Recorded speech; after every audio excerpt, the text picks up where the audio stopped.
In a world where news happens, all units, we have news happening. Tony Gist found a passion.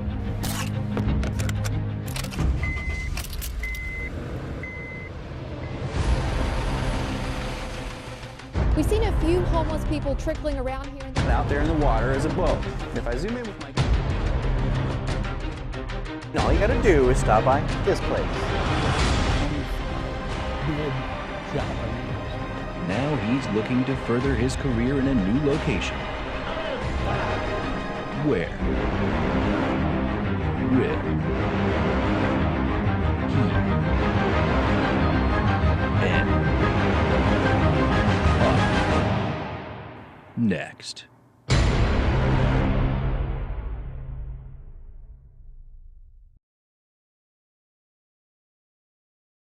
Lauren, how was graduation today with the First Lady in town?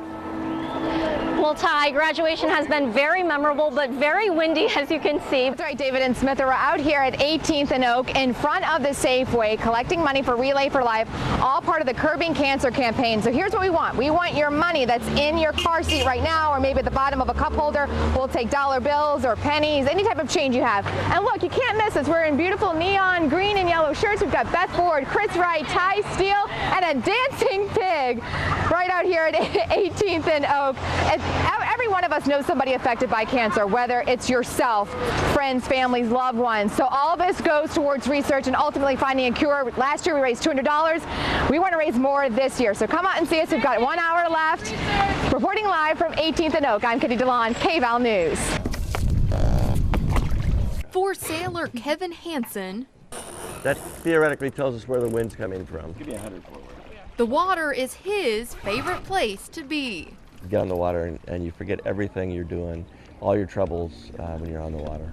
But it hasn't always been a breeze for Hansen. Well, I sailed before I broke my neck. Confined to a wheelchair following a ski accident in the 70s, Hansen says he never would have reeled back into the habit had it not been for a special boat. And we're sailing. When she got an email with this video attached, I put the YouTube video on and I said, oh my gosh, there's my son. She knew it had gone too far.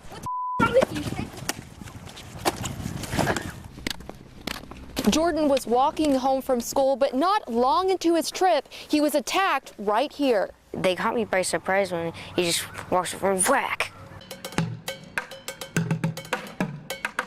Sometimes I get frustrated when I'm riding down the street and I see a bucket in someone's yard and it's been exposed to the elements so long that it's just cracking and stuff. You know, I feel sorry for the bucket because they're incredible instruments. My name is Todd Irving.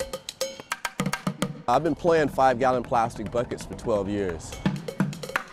Playing music, for one, you speak out non-verbally and, you know, with messages that probably are more explicit. We can indulge in overabundance of things that really don't matter, you know, but a lot of times just the simpler things, you know, the most unorthodox or discarded things, you know, can be really significant. They're the words of a mother in mourning. The willow branches are bending now with wilted leaves of pain. The memory of your lonely voice is haunting me again. But they're no solace for Albany's Rebecca Miles, whose 19-year-old son Jacob was murdered 4 years ago. I would wait for him to walk through the door. I sat there for the longest time just waiting for him. Daybreak, September 11th, 2008, a Lynn County Patrol Sergeant rounded Camp Drive at Murder Creek Drive and found Jacob dead with a gunshot wound. It's kind of ironic that, you know, Jacob Myers was killed just a few feet from Murder Creek. Detective Mike Harmon is one of 2 Lynn County investigators on Jacob's case. He said Jacob was at a friend's house the night that he died. He then left with a friend and was dropped off at Knox Butte. Which is, as the crow flies, probably 1.5 miles from where Jacob was found in the road. Recruits unpack in scripted fashion.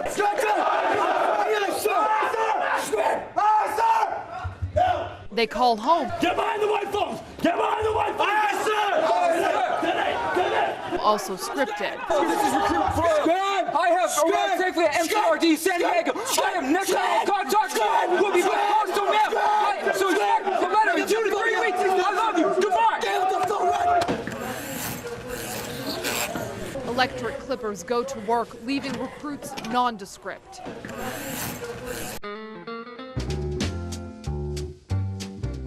If you want to find authentic Southern food, you've normally got to go to the South. But here in Eugene, all you got to do is stop by this place, Delicata. When owner Stephen Sheehan moved to Oregon, he had a hard time finding a place that served the kind of food he grew up on in Mississippi.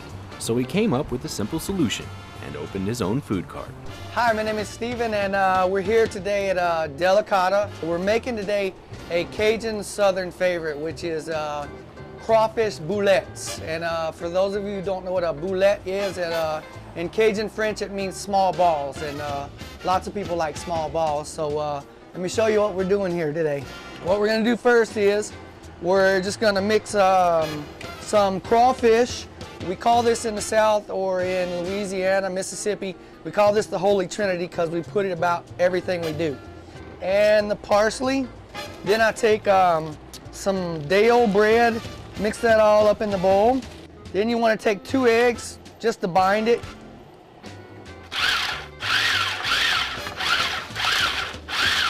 Then what I do is I come in and I put those whole crawfish tail I have left. I put them back in so you'll get some meaty bites. I put about a tablespoon and a half of Cajun seasoning. Then we mix the green onions, a coarse black pepper. I like to add just a little bit of Parmesan, just because my mom's Italian. Mix that up good, and then this is where the boulettes come in. So you want to pack them kind of firmly, about that size. You can make them as big as you want, but they're better when they're bite-sized. And then I roll it in breadcrumbs. Drop them in oil at 350. We use peanut oil in the South. It's a religion, you use peanut oil. Then you let them drain. Really simple recipe, but you'll have some happy wanna-be Southerners when they taste this dish. What do you think? That's tasty. Keeping Tuesdays tasty. Tony Gist, KVAL News.